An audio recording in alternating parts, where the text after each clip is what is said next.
Hubo un hombre que fue arrancado de los brazos de su padre con apenas 17 años, arrojado al fondo de una cisterna seca, mientras sus propios hermanos comían pan y bebían agua a pocos pasos de distancia, y luego vendido como mercancía a una caravana de extranjeros que marchaba hacia las arenas de Egipto. Ese hombre no era un criminal, no era un fugitivo, no había cometido crimen alguno.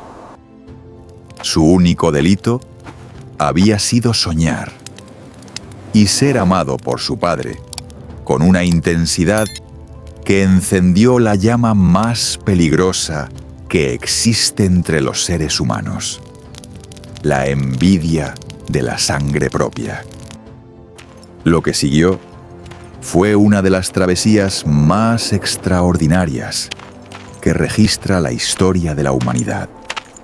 13 años de humillaciones, de cadenas, de calabozos y de silencios que parecían indicar que Dios había olvidado a ese joven de túnica desgarrada. Sin embargo, cada golpe que intentó sepultarlo terminó siendo el escalón que lo elevó un poco más alto, porque hay propósitos que ninguna mano humana puede detener, y hay hombres cuyo destino fue trazado antes de que el mundo aprendiera su nombre. La historia de José de Egipto no es solamente la historia de un esclavo que llegó a gobernar una nación.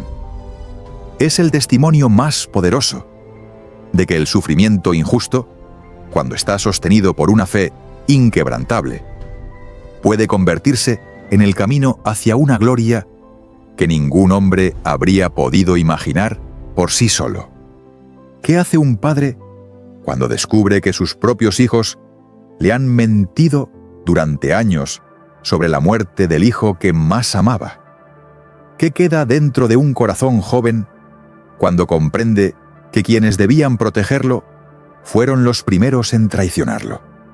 Estas preguntas pesan como piedras de molino, y la historia que hoy recorremos juntos las responde con una verdad tan poderosa y tan humana que ningún ser humano podría haberla inventado.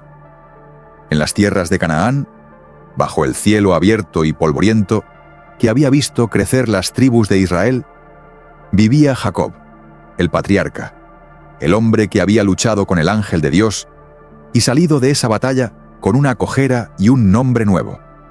De todos sus hijos, 12 en total, había uno que ocupaba un lugar singular en su corazón: José, el hijo de su vejez, el fruto de Raquel, la mujer que Jacob había amado con una devoción que pocos hombres conocen.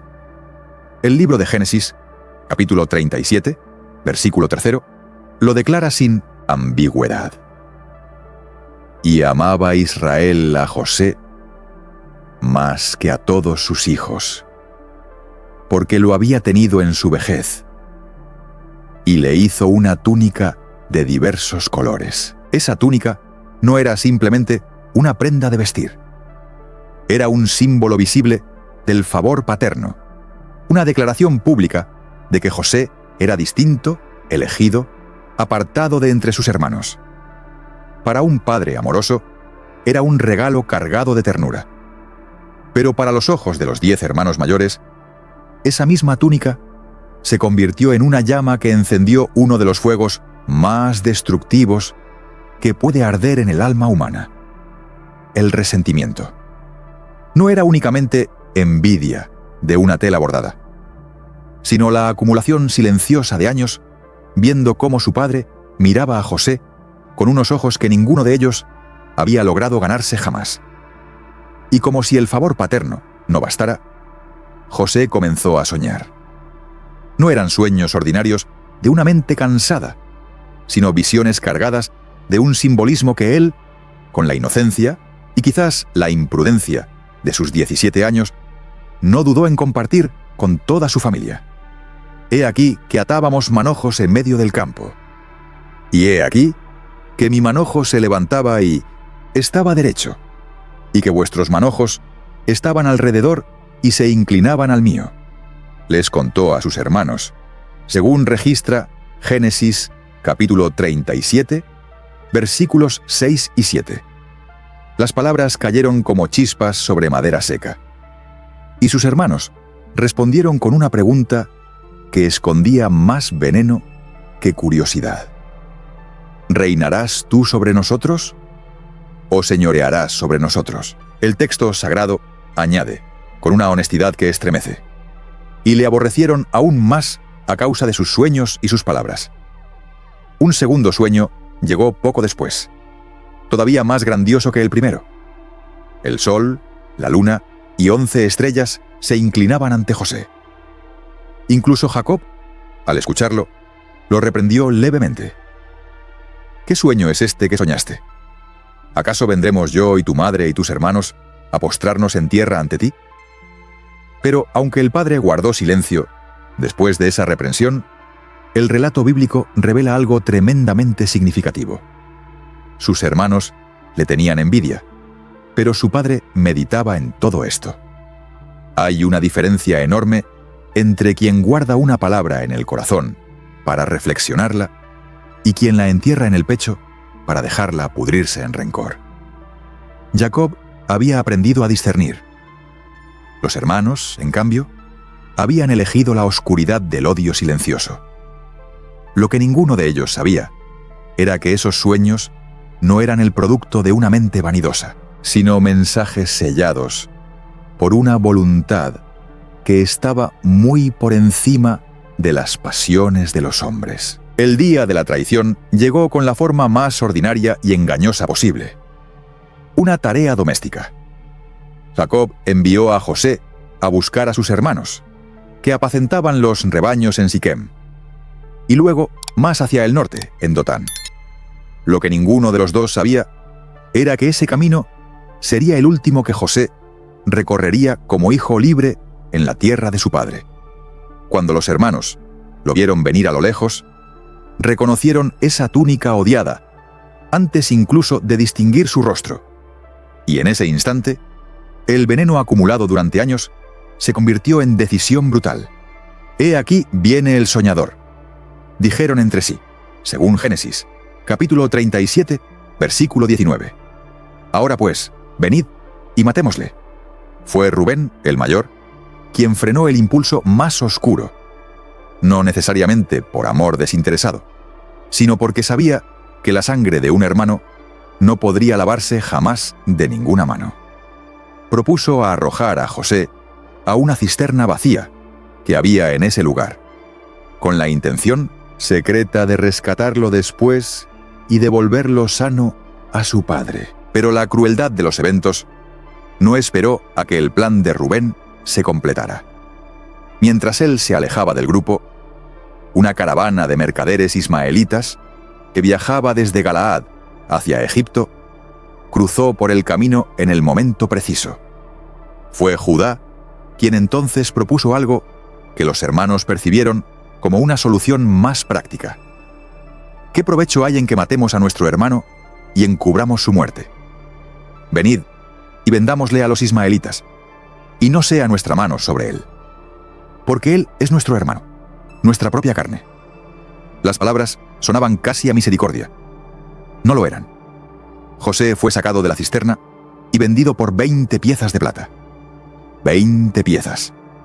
El precio de un esclavo joven en aquel tiempo y en aquel lugar. El hijo amado, el soñador de estrellas y gavillas, fue reducido a una transacción comercial, mientras sus hermanos regresaban a comer y a beber como si nada extraordinario hubiera ocurrido ese día. No hubo llanto registrado de su parte en ese momento, ninguna expresión visible de arrepentimiento. Solo el silencio cómplice de hombres que habían decidido borrar a un hermano del mapa de sus propias vidas. Para completar la mentira, tomaron la túnica de colores, la empaparon en la sangre de un cabrito y la llevaron a su padre. Jacob reconoció la prenda en el instante en que la vio, y su reacción fue la de un hombre al que le arrancaron el corazón del pecho. Una mala fiera lo devoró. José ha sido despedazado. Concluyó entre lágrimas, y se rasgó sus vestidos, se cubrió de cilicio y lloró a su hijo con un duelo que ningún consuelo fue capaz de interrumpir. Sus hijos e hijas intentaron calmarlo, pero él rechazó todo alivio. «Descenderé enlutado a mi hijo hasta el Seol», declaró, según Génesis, capítulo 37, versículo 35. Era el llanto inconsolable de un padre que no sospechaba que el hijo que lloraba como muerto estaba vivo, encadenado y marchando hacia un destino que ninguno de ellos podía imaginar. Mientras tanto, en el camino hacia Egipto, entre el polvo y el sol implacable del desierto, José caminaba atado junto a extranjeros, cuyo idioma no comprendía, hacia una tierra que nunca había visto, sin saber si alguna vez volvería a escuchar la voz de su padre.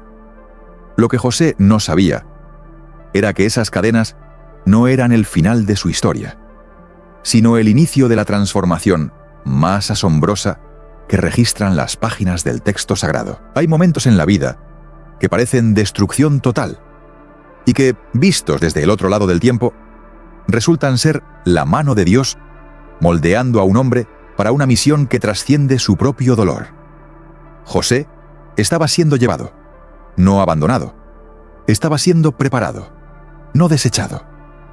Y el Dios que había plantado sueños en su corazón no tenía ninguna intención de dejarlos morir en una cisterna vacía, ni entre las arenas del desierto de Sinaí. Pero antes de continuar con esta historia increíble, si estás encontrando valor en este recorrido por las páginas más profundas de la Biblia, este es el momento perfecto para suscribirte a nuestro canal y dejar tu me gusta en este video.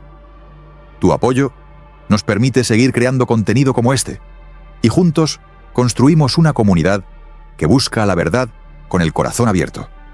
Bienvenido a esta familia. Y ahora sigamos adelante. Las caravanas ismaelitas llegaron a Egipto con su cargamento habitual: especias, bálsamos, resinas aromáticas, y un joven hebreo de 17 años que miraba por primera vez las orillas del Nilo con ojos que mezclaban el asombro y el terror. Egipto no era simplemente un país extranjero para José. Era el mundo más poderoso y más avanzado de su época. Una civilización de monumentos que tocaban el cielo, de faraones que se consideraban dioses vivientes, y de una burocracia tan compleja que hacía girar el engranaje de naciones enteras.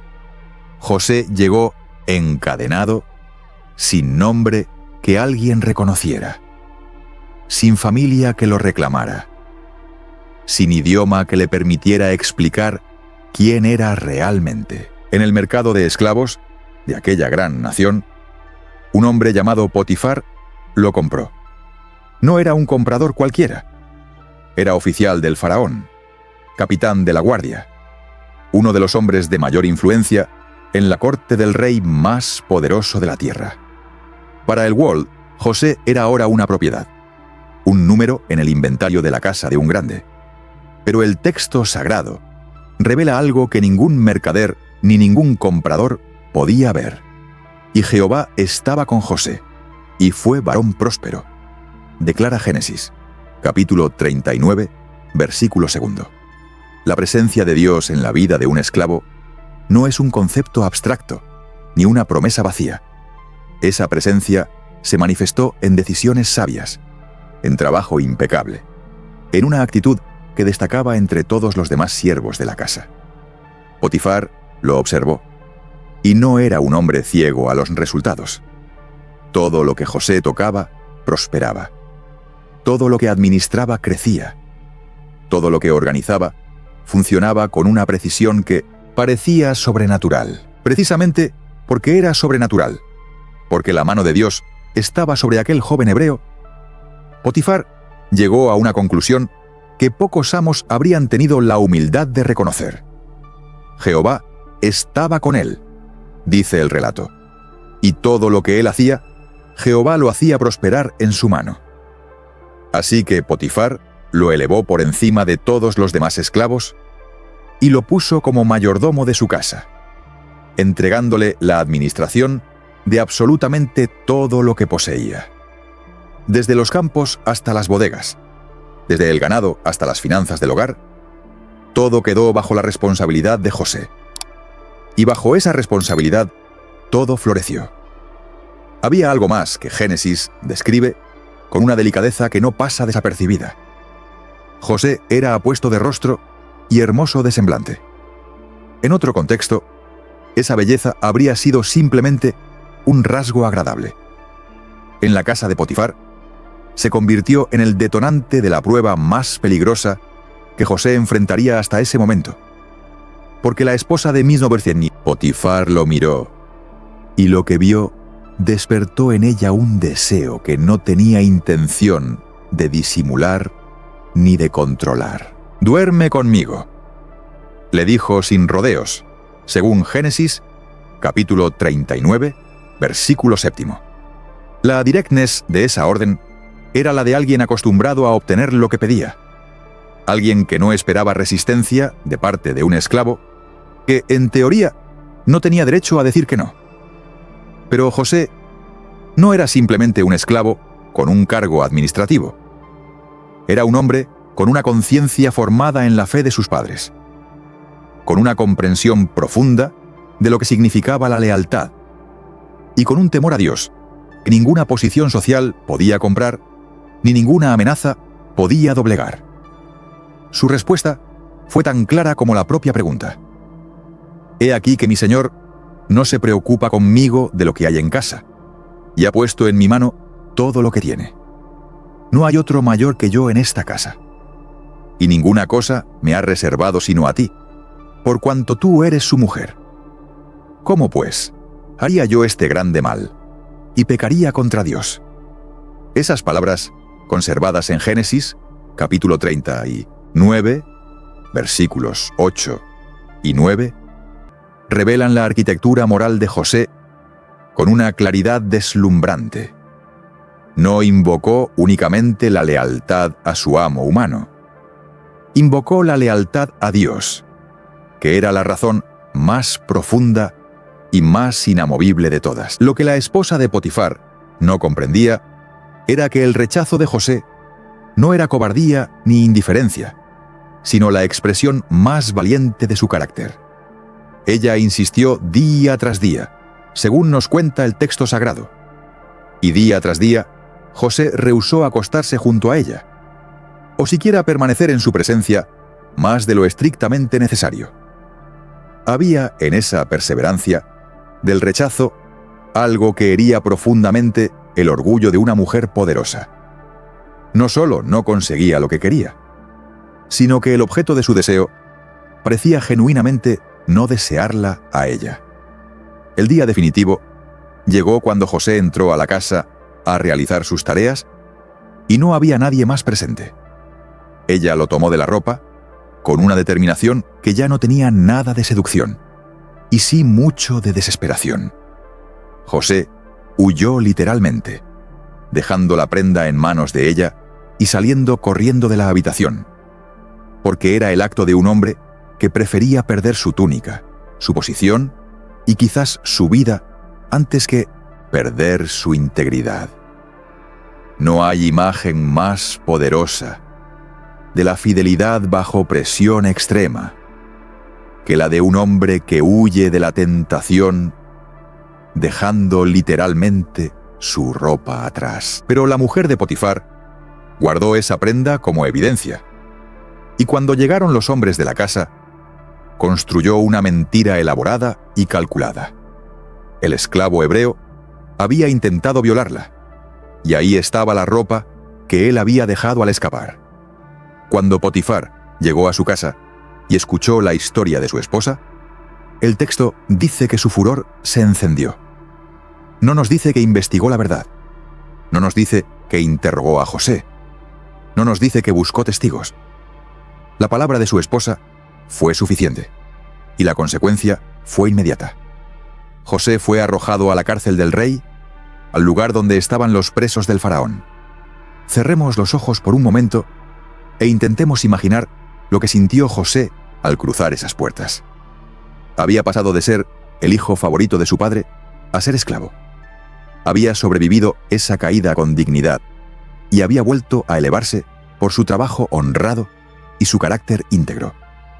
Y ahora, precisamente por negarse a pecar, por elegir la virtud en el momento más difícil, era castigado como si fuera un criminal.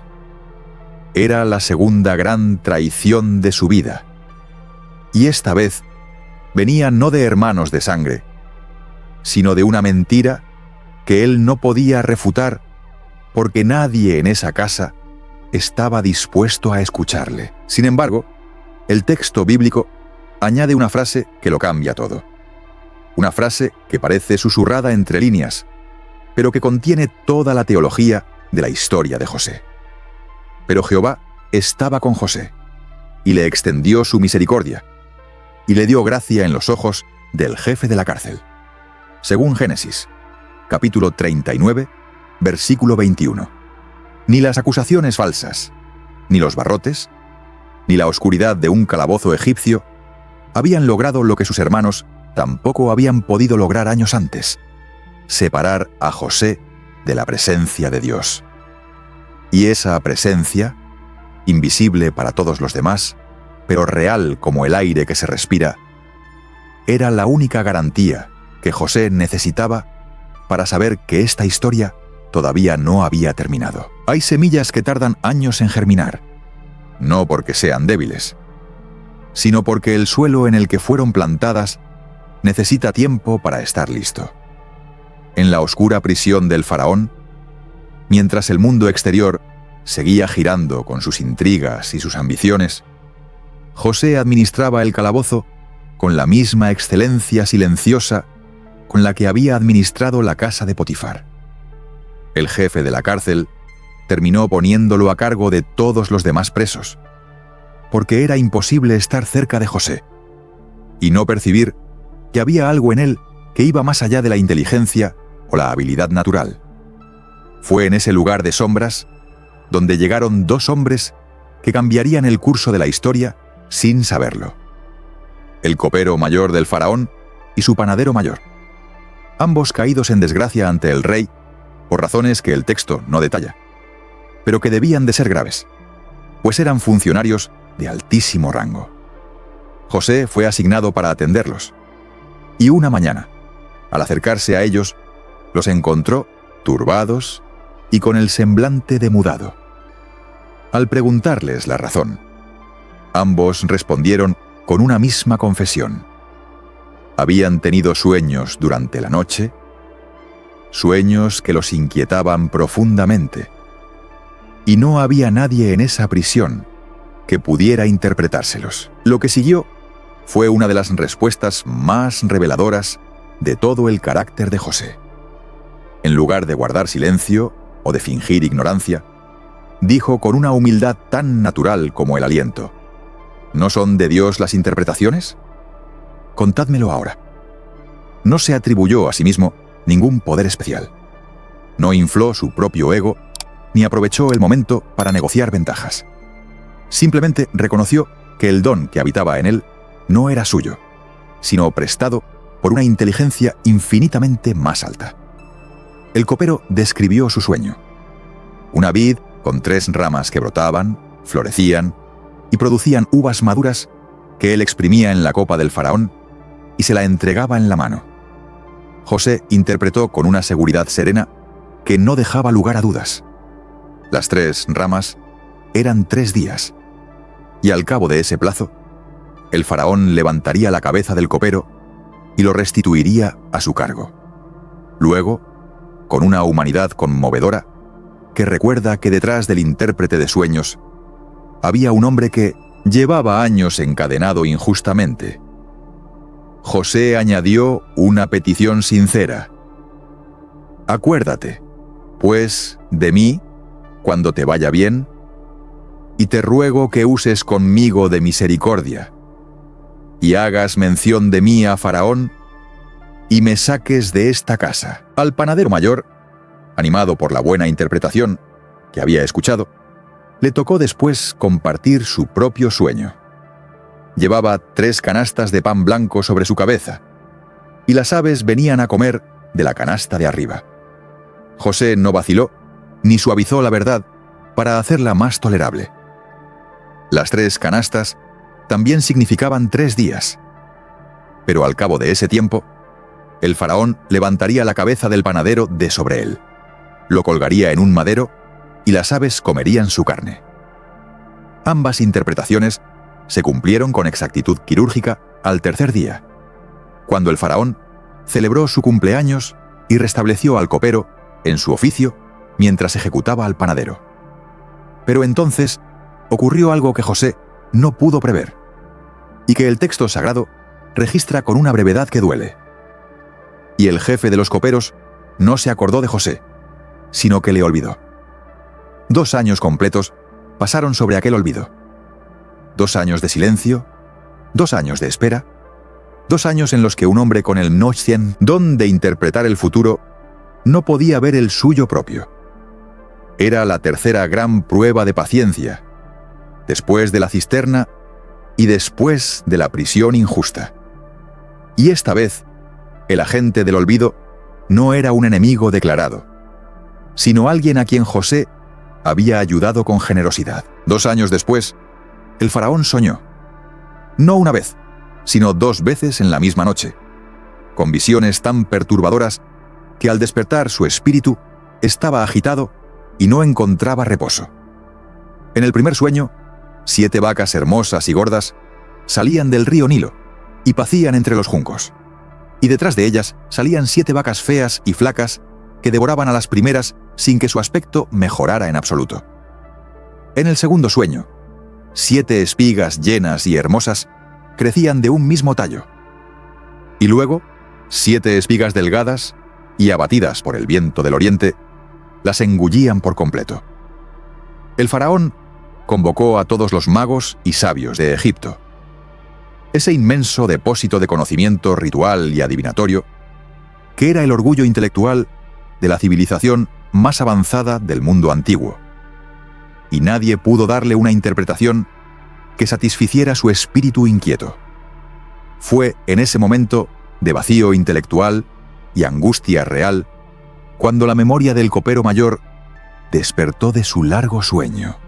Recordó al joven hebreo de la prisión. Recordó los sueños. Recordó la exactitud asombrosa de las interpretaciones y corrió a contárselo al faraón con la urgencia de alguien que acaba de comprender que había desperdiciado 2 años de silencio. El faraón mandó llamar a José inmediatamente.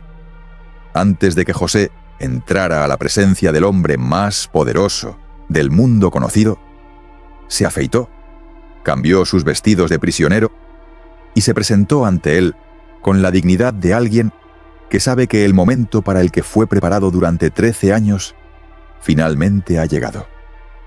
El faraón le dijo que había escuchado que él podía interpretar sueños, y José respondió con las mismas palabras que había dicho a los presos del calabozo, la misma fórmula de humildad que era la columna vertebral de su carácter.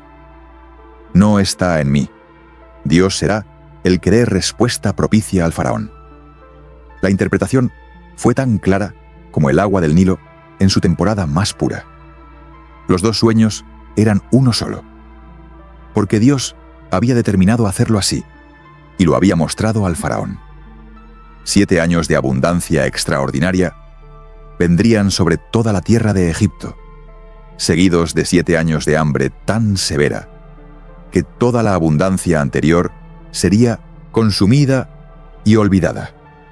José no solo interpretó, propuso un plan de acción con la precisión de un estadista: que el faraón designara a un hombre prudente y sabio sobre la tierra de Egipto, que durante los 7 años de abundancia se almacenara la 5ª parte de todas las cosechas en ciudades estratégicas, y que esas reservas estuvieran listas para sostener al pueblo durante los 7 años de escasez que habrían de venir. El faraón miró a su corte, a sus consejeros, a sus oficiales, y les hizo una pregunta que nadie supo responder. ¿Acaso hallaremos a otro hombre como este, en quien esté el Espíritu de Dios? Y sin esperar respuesta, se dirigió a José directamente. ¿Pues que Dios te ha hecho saber todo esto? No hay entendido ni sabio como tú. Tú estarás sobre mi casa, y por tu palabra se gobernará todo mi pueblo. Solamente en el trono seré yo mayor que tú. Aquel mismo día, un joven hebreo de 30 años, que había llegado a Egipto, encadenado y sin nombre, recibió el anillo del faraón en su dedo, vestiduras de lino fino, un collar de oro al cuello, y fue proclamado segundo en autoridad sobre toda la nación más poderosa de la tierra. El texto sagrado, en Génesis, capítulo 41, versículo 46, cierra ese momento con una sencillez devastadora. Era José de edad de 30 años cuando fue presentado ante el faraón. 13 años. 13 años habían pasado desde aquella mañana en que sus hermanos lo arrojaron a una cisterna vacía en los campos de Dotán. 13 años de esclavitud, de falsas acusaciones, de cárceles y de olvidos. Y sin embargo, en ese periodo de aparente destrucción, Dios había estado construyendo silenciosamente al hombre que necesitaba para salvar a naciones enteras del hambre, incluida la familia que lo había traicionado. Acompáñanos a reflexionar en esta verdad que no tiene fecha de vencimiento. Ningún sufrimiento vivido con fe es sufrimiento desperdiciado. La historia de José nos recuerda que cuando el cielo parece estar en silencio, no significa que esté ausente. Significa que está trabajando en una dimensión que nuestros ojos aún no pueden ver. Si esta historia ha tocado tu corazón, compártela con alguien que necesite recordar hoy que su cisterna no es su destino.